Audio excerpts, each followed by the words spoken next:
Hi, and happy Friday. I want to share with you an epiphany I had this week due to an experience I had over Rosh Hashanah. So let me just give you some background. For a long time, I was driving older used cars and, of course, experiencing lots of car trouble. And so one day I decided that's it. I'm going to go and buy a newer car, and that's going to help me avoid lots of tsaros. And so I got this 2019 Honda Odyssey, and it only had about 20,000 miles on it, and all is great. I have it maybe for 2 years or 3 years, I'm not sure. Anywho, the system, the audio system, had issues for a very long time, and so I decided to get them fixed. I called Honda. Turns out there's a recall. Brought it into the dealership. There's a few other recalls, the gas pump and some other things. And so they did all these recalls and they fixed it. And I get the van back, and it's great. The gas mileage goes up a lot, so I'm getting now, I think, almost 100% better on gas, which was crazy. In these times, gas are expensive. It was really nice. Now, after a couple of weeks, this starter starts to act a little bit funny. It takes a few seconds for the car to start, and then one day all the lights go on like a Christmas tree. And I'm like, this is really bizarre. It's a new car. I don't think the alternator is going. But after a day, it goes away. So, we ignore it. And a couple of weeks ago, I started driving. All the lights come on again, and the car stalled. I wasn't driving. I couldn't get it to start. I had to just park it on the side of the street. It was just up the block for me, so no big deal. And I'm like, oh, here we go. Great, I get a new car, but it doesn't matter. If car trouble is coming my way, it's going to come my way anyhow. New, old, it doesn't matter.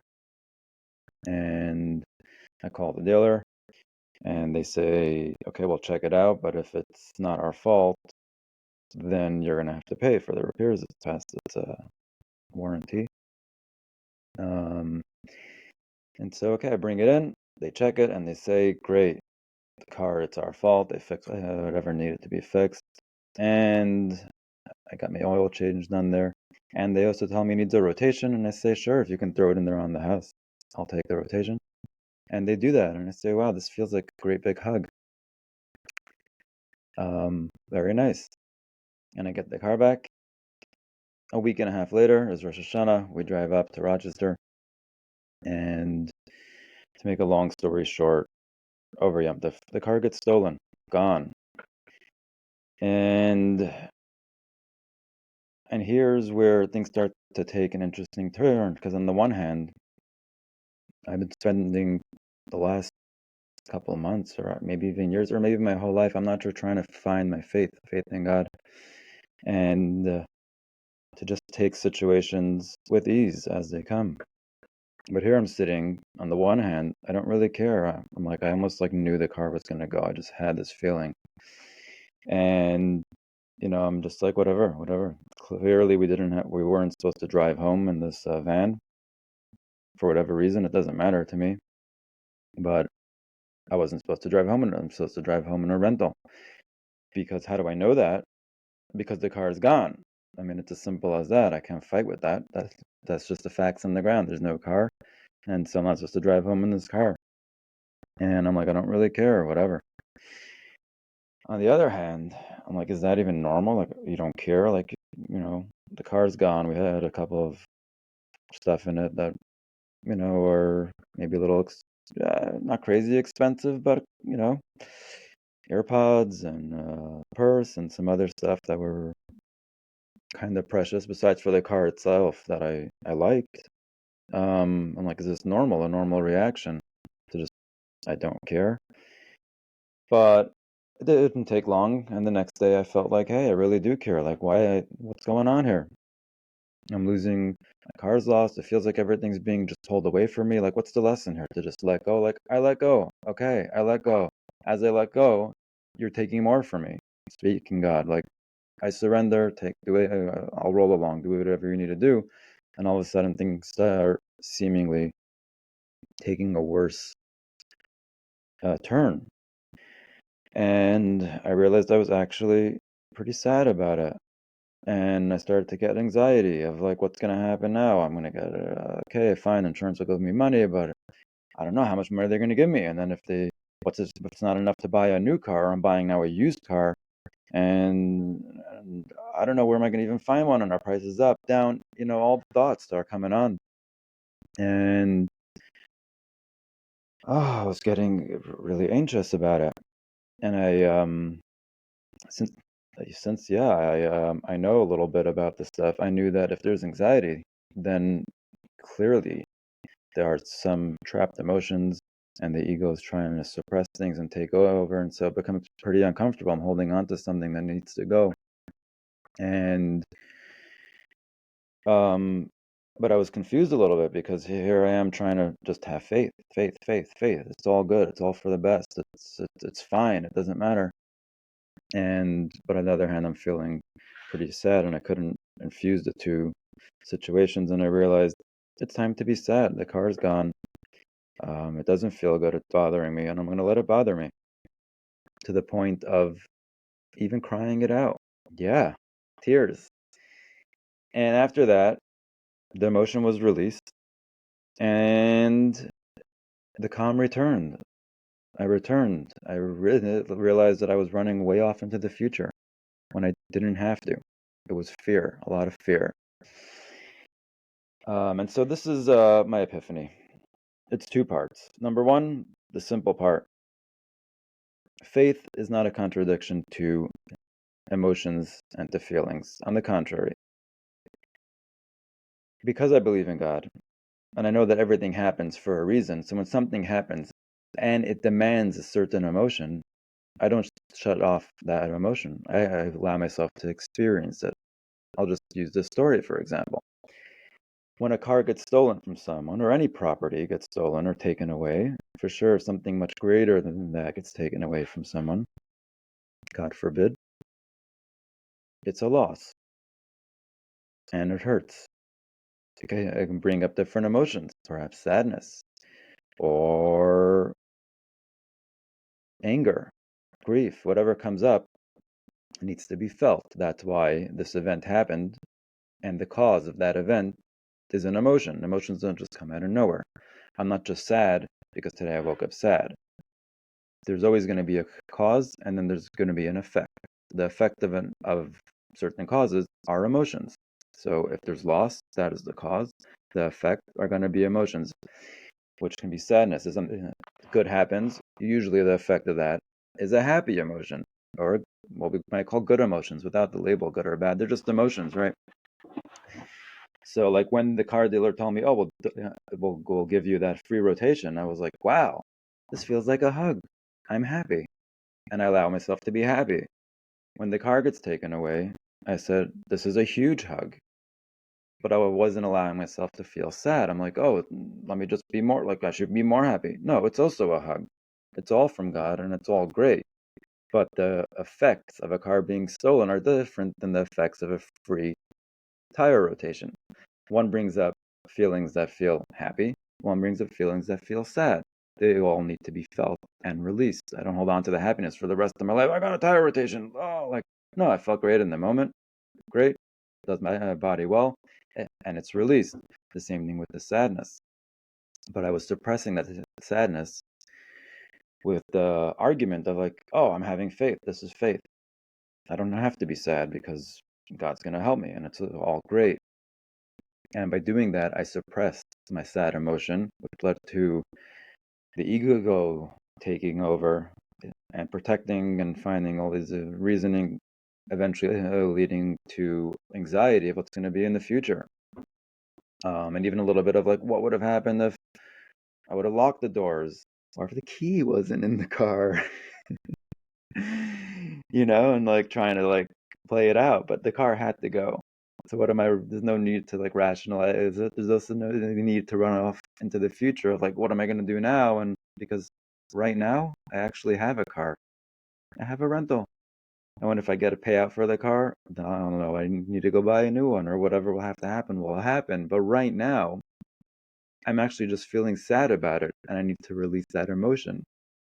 I need to go and feel sad, maybe cry, whatever it is, and release it. And at the same time,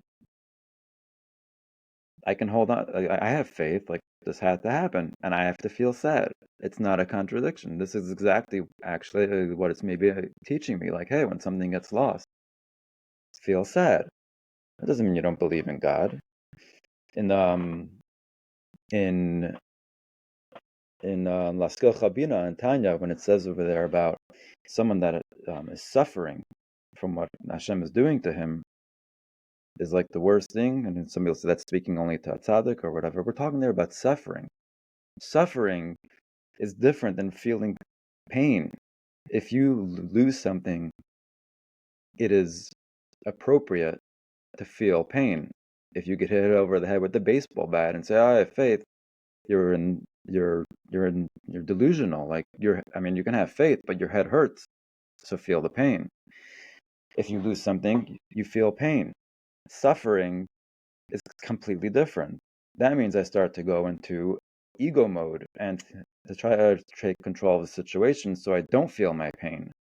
Like, oh, if I would have locked the doors, or what's going to be in the future with the new car, and when's it going to come? That's called suffering, because now I am not feeling the emotions that I need to feel, and I am not surrendering to the experience and saying, hey, I'm still in good hands. I'm actually trying to take control of the situation. That leads to a lot of suffering. And that is what the Alter Rebbe is talking about, that is like the worst thing ever, which is true, because it's just it's not painful anymore. It's suffering now, a lot of suffering. You can't change the past. Why are you even going there? You can't control the future. Why are you going there? The only reason you're going there is because you actually are not believing in a power higher. You are trying to take control of the situation, and that leads to a lot of suffering. But feeling the pain, not a problem. Car gets stolen, feel pain. Person loses a loved one. Yes, it's time to feel the pain. But I'm not running off into the fear of what's going to be in the future. That comes from the ego. That is not godly. And so they're not a contradiction. And here's where the real epiphany came in. I realized that faith is also a tool, like all the other tools we use to find God and to find our equilibrium and peace and remain within our present experience. Faith is one of them. But when faith becomes the ultimate thing, like, oh, I shouldn't feel sad because I have faith, then I'm having faith in faith. It's not even about God anymore. It's just about more control. For the same reason that you hear often people say, I don't have to go people, even myself, it's when we start exploring, like, okay, what does it mean to just have faith in God and surrender? The first thing that comes to mind is that, oh, if I want to get what I want, and I want to be happy, and I want to be peaceful, I need to have faith. And faith works. People say, like, bitachon. It's the only thing that works. Works for what? So that first stage of like, oh, it's so I can get what I want. That's why I have bitachon. And if I'm not getting what I want through it, I start to say, oh, it doesn't really work. My mother-in-law's yahrzeit is coming up on Yom Kippur. And by the Shloshim, my father-in-law said that maybe 2 weeks before she passed, she looked at him and said, what are we going to tell all the people that daven and said Tehillim? What are we going to tell them? And my father-in-law said that he looked at her and said, we'll tell them that it worked. How beautiful. How profound. Like, what do you mean, did it work or not work? We don't know what's best. We don't know the plan of the future. We only know the now. And so if I put my faith in God, everything's working all the time. What do you mean it didn't work? What didn't work? That your ego didn't get what it wanted? Then you put your actual belief in your faith. You didn't put it in God. And you thought that if I have faith, this is the tool that's going to deliver to me all my wants and desires. Bam. And here you go. You're faced again with just more ego and more suffering, and it didn't work. And so I realized that I turned faith into its own God. It wasn't God anymore. It wasn't godly. It was like, okay, how do I get what I want? I'm going to have faith. So how can I feel good? If my car gets stolen, I'll just have faith, as opposed to faith in God means if my car gets stolen and this has an effect of sadness on me or loss or grief, then let me just feel that. Go and feel it. It's the best for me right now, and I'm still. It's not a. It's. I'm not taking control. I'm actually surrendering, and I feel sad. I go and feel sad. I'm not attaching any label to it that sadness is now bad or grief is bad, and then God should be protecting me. Like, no, like this is what is happening, and so I'm gonna go and feel that, and it's released, and all of a sudden I'm like, okay, so what now? Like, so I don't have that car, so it's teaching me. What am I learning from this? Is that I have things that are mine for a certain amount of time, and then sometimes it's time to move on. It's time to move on. They get taken away, and so what happens when it gets taken away? I cry because it's sad. I wanted it, and now it's gone. So let me be sad and release. And then what happens? I'm like, okay, that had to go. What needs to go, go. What needs to come, will come. And I'm not trying to control the situation anymore with my own logic and my own like, oh, this. Let me just have faith, and then I can control my emotions, and they don't have to come up, and I don't have to. No, no. I sit back, and what has to happen happens. If there is a reason to be sad, I will be sad. And I still am leaning totally in to God, not into my faith. And so it was just, I was like, wow, you can really get sideways by labeling things as, oh, it's faith, it's faith, it's faith. And it becomes more about that faith is your new God versus God is the one running the show. And when he's in control, what has to happen happens. And I allow it to happen. I don't get in the way. I don't stop my emotions from teaching me things, and I don't stop myself from feeling because I have faith. Faith means that if I need to feel, I will just feel. And it gets released, and I find myself again in the present moment where, okay, the car was taken. I went through the grief of it, and let's see what's coming next. And I'm not deciding what should come next. Also, those stories of, oh, now you get the payout, and it's all for like, I don't have to decide how the best plays out either.